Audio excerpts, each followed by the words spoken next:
तमाम शेतकरी बांधवांनो, भगिनी आणि मातांनो,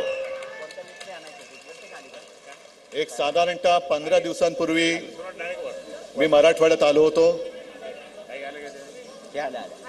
एक 5 जिल्ह्यांमध्ये शेतकऱ्यांना भेटलो होतो आणि तेव्हाच मी जाहीर केलं होतं की जोपर्यंत हे सरकार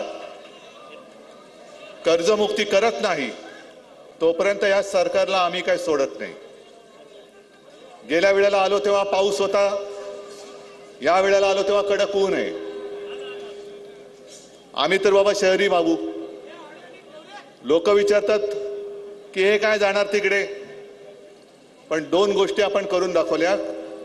एक तर म्हणजे आपल्या परंपरेप्रमाणे जो दसरा मेळावा शिवाजी पार्कवर होतो तो दसरा मेळावा तुमच्या सगळ्यांच्या आशीर्वादाने पाऊस पडत असताना चिखलात तलावात म्हणजे तळत झालं होतं,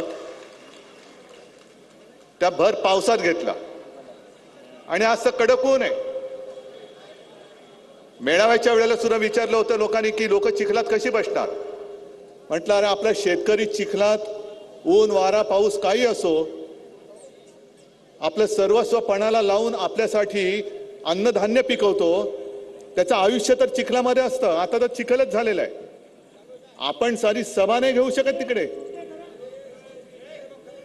या दोन्ही गोष्टीचा अर्थ असा की बोलणारे काही बोलू देत, इतर वेळेला तर शिवसेना तुमच्या सोबत आहेच, पण ज्या ज्या वेळेला तुमच्यावरती संकट येईल त्या वेळेला प्रत्येक संकटाच्या वेळी शिवसेना तुमच्या खांद्याला खांदा लावून तुमच्यासाठी तुमच्यावरती आलेल्या संकटाशी लढल्याशिवाय राहणार नाही। मी जेव्हा शेतकऱ्यांशी बोललो 50,000 रुपये पर हेक्टर, हे का मला स्वप्न नाही पडलेलं। मी शेतकऱ्यांशी बोललो, अनेक शेतकरी असतील तेव्हा मला भेटलेले, आणि त्यांना विचारून मी आकडा काढला की दादा किती आपल्याला किती अपेक्षा आहे, किती झालं तर तुमचं जरासं गाडं रुळावरती येईल। ते म्हणाले साहेब 50,000 रुपये पर हेक्टर हे किमान मिळालेच पाहिजे आणि कर्जमुक्ती झाली पाहिजे। आता आपले जे विरोधी पक्ष आहेत, म्हणजे आपले विरोधी पक्ष, मी संभाजीनगरमध्ये आल्यानंतर मोठमोठी होर्डिंग्स पाहिली, मुख्यमंत्र्यांचं अभिनंदन 31,000 कोटी रुपये जाहीर केल्याबद्दल।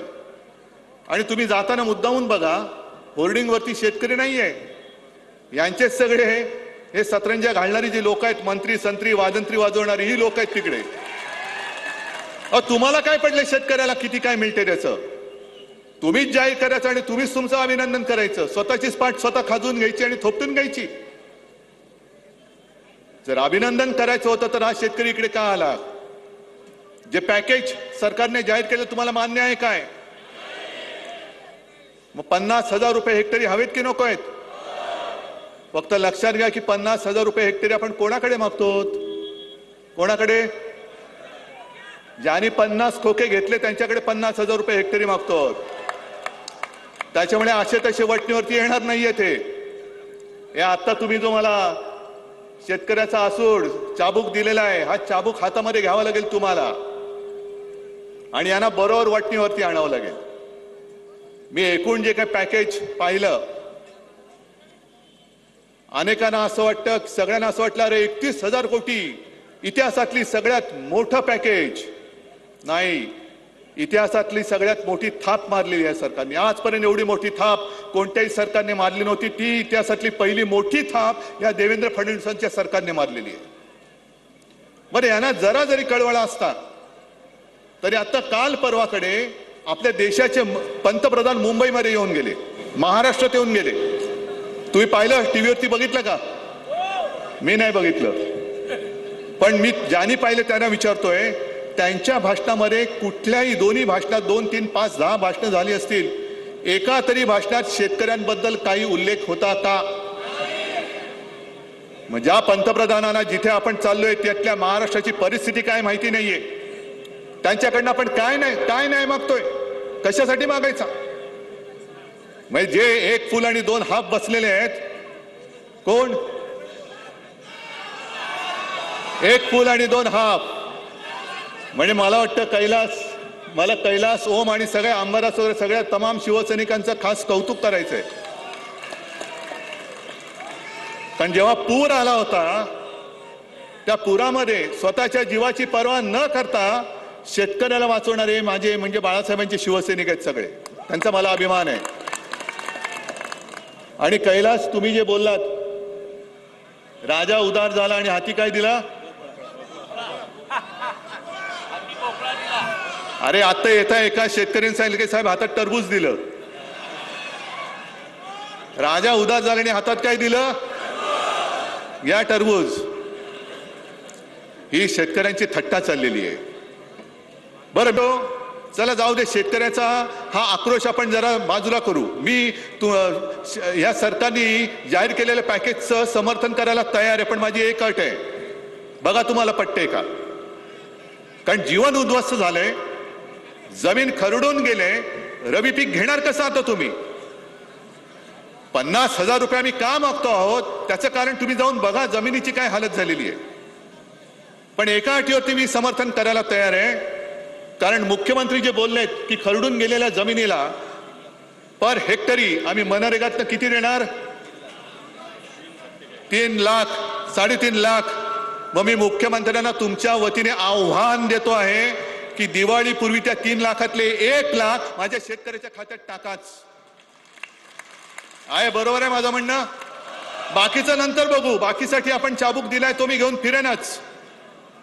पण जर तुमच्यामध्ये एवढी तुमची नियत, मी मुख्यमंत्री असताना माझी नियत काढत होता, आता मी तुमची नियत काढतो. पण मी राजकारण नाही करत. जो एक आपला शेतकरी दादा त्यांनी मदतीसाठी विचारलं तर त्याला हे सांगतात, ए बाबा राजकारण करू नको. मग तुम्हाला राजकारण करण्यासाठी शेतकऱ्याची मतं पाहिजेत. शेतकऱ्यांच्या मतावरती तुम्ही सरकार आणता, शेतकऱ्याच्या मतावरती तुम्ही राजकारण करता, आणि शेतकऱ्यांनी न्याय हक्क मागितला तर तुम्ही म्हणायचं राजकारण नाही करायचं. हे कुठलं सरकार आहे? एक तर 3.5 लाख रुपये तुम्ही मनरेगातनं कसे देणार? कसे द्यायचे तसे द्या, देऊन दाखवाच, पण 1 लाख रुपये दिवाळीपूर्वी माझ्या शेतकऱ्याच्या अकाउंटमध्ये पहिले टाका.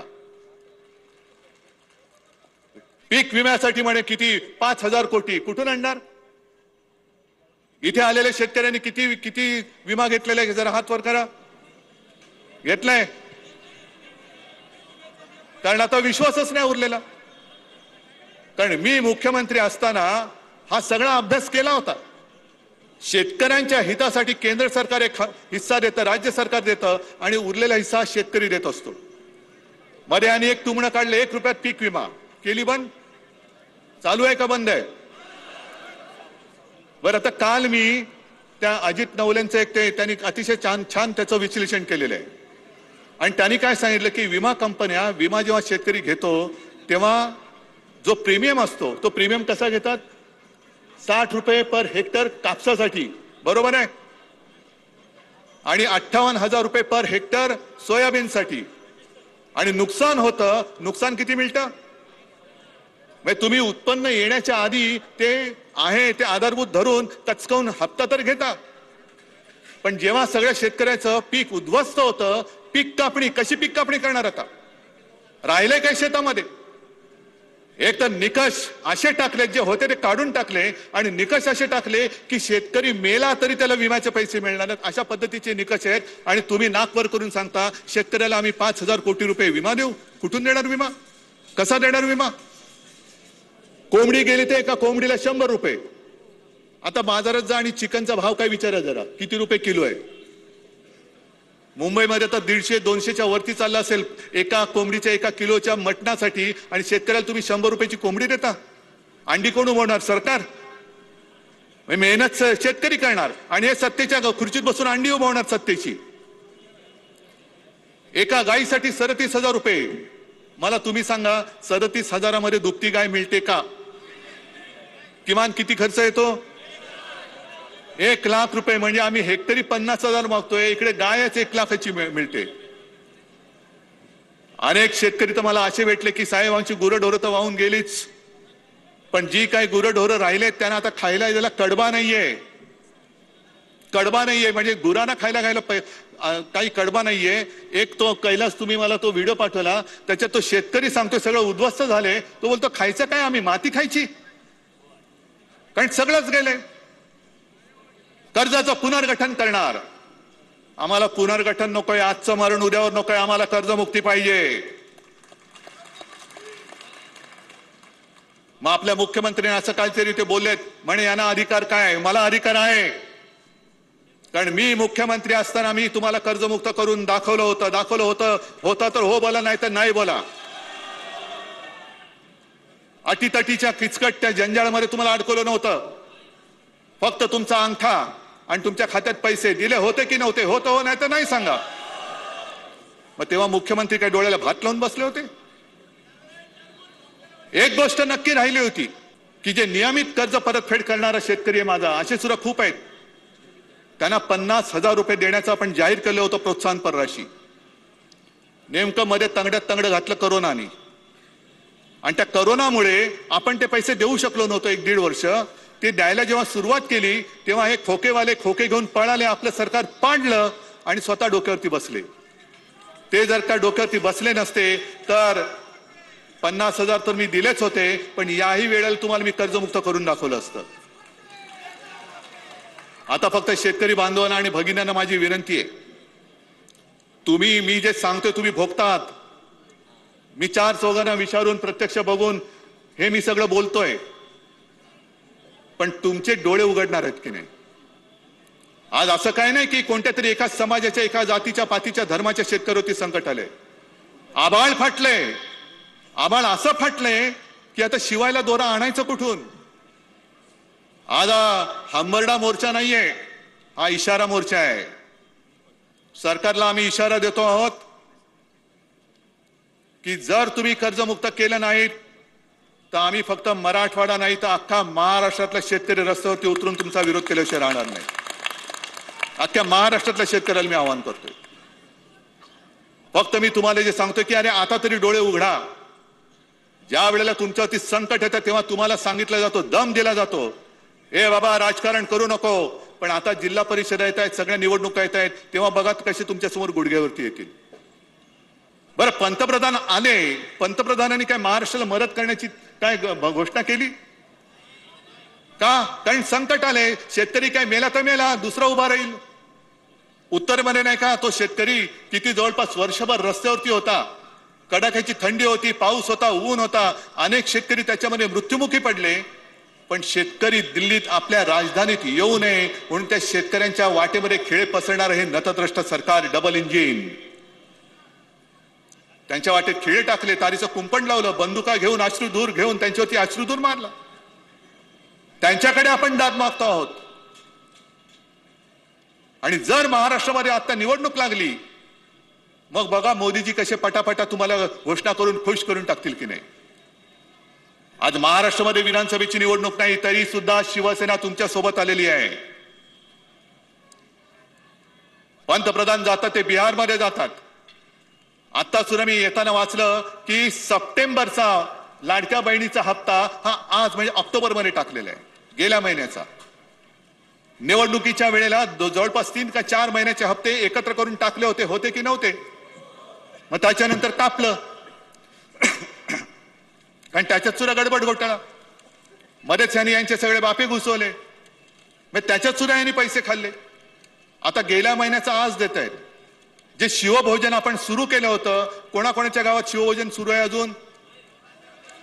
10 रुपयात मी दिलं होतं ना गोरगरिबांना.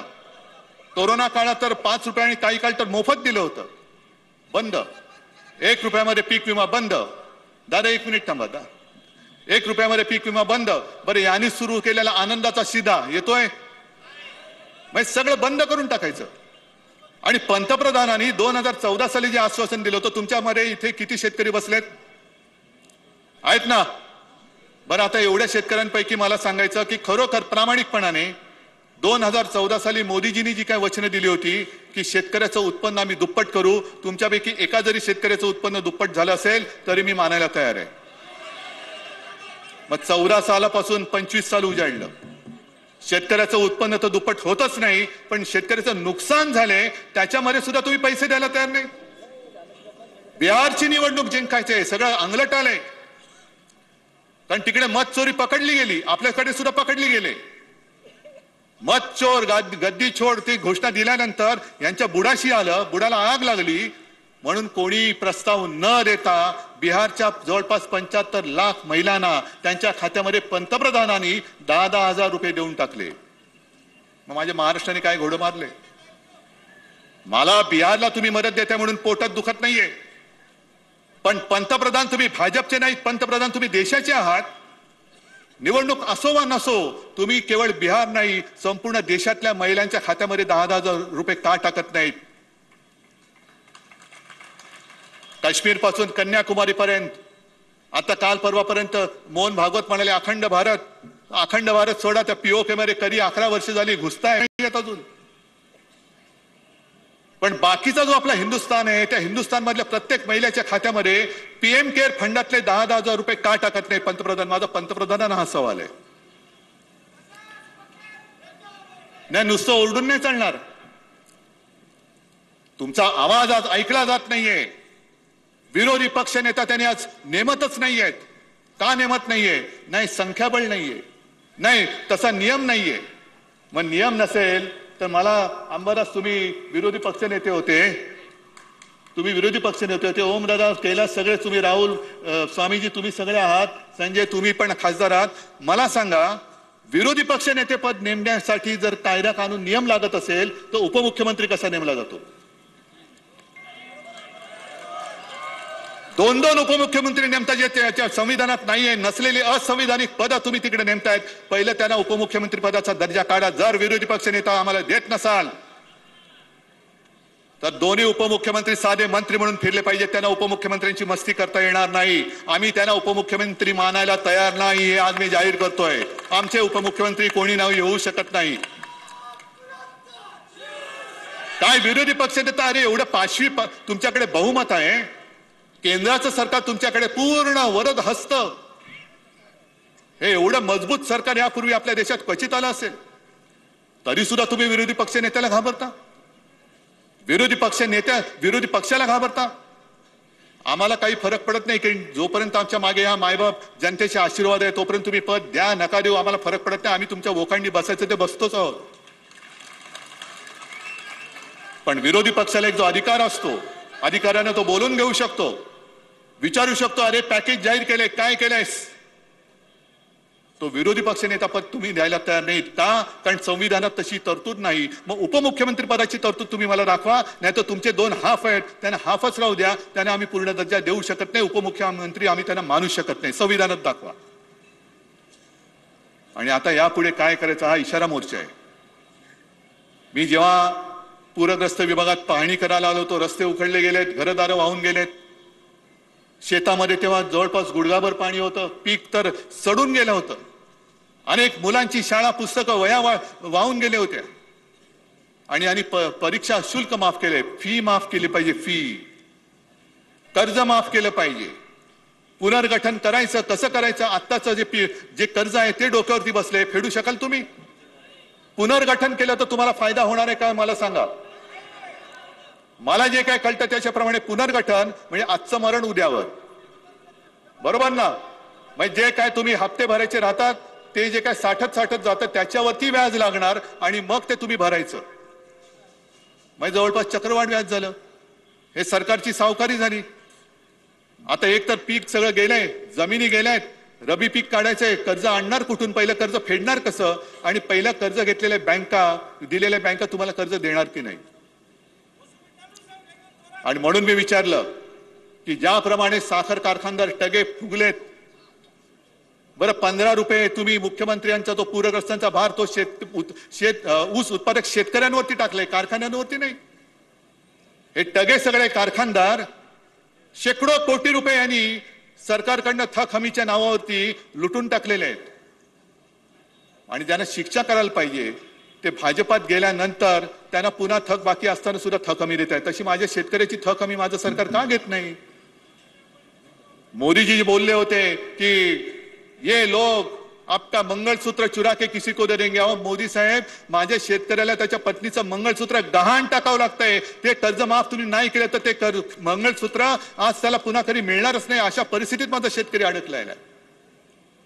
तुम्ही धार्मिक भावनेवरती राजकारण करता आहात, पण जीव चाललाय, तो जीव वाचवण्यासाठी काय करतोय? कोणीच काय करत नाहीये. आणि त्याच्यासाठी जे मी म्हटलं की हा इशारा मोर्चा आहे. दिवाळीच्या आधी सगळ्यांनी पुन्हा जिल्ह्यामध्ये जायचं, हे पॅकेज जे आहे हे पॅकेज येते की नाही. अगदी आपल्याकडे विरोधी पक्षनेता पद नसलं तरी अधिकाऱ्याला बोलवल्यानंतर अधिकारी आलाच पाहिजे, कारण जनता तुमच्या समोर आहे. आणि जर कोणी अधिकाऱ्यांनी मस्तीत वागला तर शेतकऱ्याचा असूड काय असतो हे त्याला एकदा दाखवावं लागेल. सगळ्या अधिकाऱ्यांना पण सांगतो की अरे तुम्ही सुद्धा शेतकऱ्यांची पोरं आहात. आज आपला मायबाप शेतकरी, ज्या शेतकऱ्यांनी कोरोनाच्या काळामध्ये माझं अर्थचक्र पेललं होतं, महाराष्ट्राचं अर्थचक्र पेललं होतं, तो संकटामध्ये इकडे तुम्ही बुगिरी करू नका, खरडेघासी करू नका. आणि शिवसेना आता लक्ष ठेवेल यांनी जाहीर केलेल्या पॅकेजवरती. एक तर दिवाळीच्या आज जे जाहीर केले ते तुम्ही पहिले द्या, आणि दिवाळी नंतर सुद्धा मी मराठवाड्यातच नव्हे तर संपूर्ण महाराष्ट्रामध्ये प्रत्येक जिल्ह्यात जाऊन शेतकऱ्यांना भेटणार आहे. प्रत्येक ठिकाणी विचारणार, दादा तुला किती पैसे मिळाले, तुझं किती नुकसान झालं होतं, विम्याचे पैसे मिळाले की नाही, कर्जाचे पुनर्गठन नाही, कर्ज माफ झाले की नाही, गायीसाठी पैसे मिळाले की नाही, हे सगळं मी विचारणार. हा शिवसेनेचा आता याच्या पुढचा कार्यक्रम असेल. जा प्रत्येकाने गावागावात जा, जिथे जिथे छोटी छोटी मोठी मोठी ऑफिसेस आहेत तिकडे जाऊन ठाण मांडून बसा आणि त्यांच्या सर्कल मधल्या शेतकऱ्यांना हे पॅकेज मिळते की नाही ते मिळून देण्याचं काम यापुढे आता शिवसेना करेल. हे शिवसेना सगळं करायला तयार आहे. फक्त मला तुमच्याकडनं तुमच्या आशीर्वादाची गरज आहे. अनेकांनी मला सांगितलं की उद्धवजी तुम्ही मुख्यमंत्री होता तेव्हा कर्ज माफ केलेलं, तुम्ही परत मुख्यमंत्री व्हा. म्हटलं बाबा तुझे आशीर्वाद पुरेसे आहेत. मला मुख्यमंत्री पदाची स्वप्न पडत नाहीत, कारण तशी जर पडत असती तर मी मुख्यमंत्री झाल्यानंतर योग्य वेळेची वाट नसती पाहिली, पंचांग काढून बसलो नसतो, माझ्या पहिल्या अधिवेशनात मी कर्जमुक्ती केली नसती. आणि आता सुद्धा कुठे निवडणूक नसताना मी तुमच्यासाठी म्हणजे सगळी शिवसेना तुमच्यासाठी रस्त्यावर उतरले का. निवडणूक येईल आणि जाईल, पण जीव गेला तर परत येत नाही. मी गेल्या वेळेला फिरलो तेव्हा शेतकऱ्यांना जे आवाहन केलं होतं, विनंती केली होती, तीच हात जोडून सांगतोय. सर्व महाराष्ट्रातल्या शेतकऱ्यांना सांगतोय की दादानो घाबरू नका, संकट मोठा आहे. आसमानी आणि सुलतानी दोन्ही आलेत असे म्हणा. आसमानी संकट आपल्या हातात नाही, पण या सुलतानी संकटाचा सामना करायला शिवसेना तुमच्या खांद्याला खांदा लावून तुम्हाला न्याय मिळवून दिल्याशिवाय राहणार नाही. म्हणून कोणी आत्महत्येचा विचार करू नका, घरदाराकडे लक्ष द्या आणि न्याय मिळाल्याशिवाय आता शांत बसू नका. सगळ्यांना धन्यवाद देतो. जय हिंद, जय महाराष्ट्र. धन्यवाद साहेब. आंबर्डा मोर्चासाठी आम्हाला तुम्ही या ठिकाणी शेतकऱ्यांच्या भावना जाणून घेण्यासाठी इथं आलात त्याबद्दल सर्वांचं मनपूर्वक धन्यवाद. मी सर्व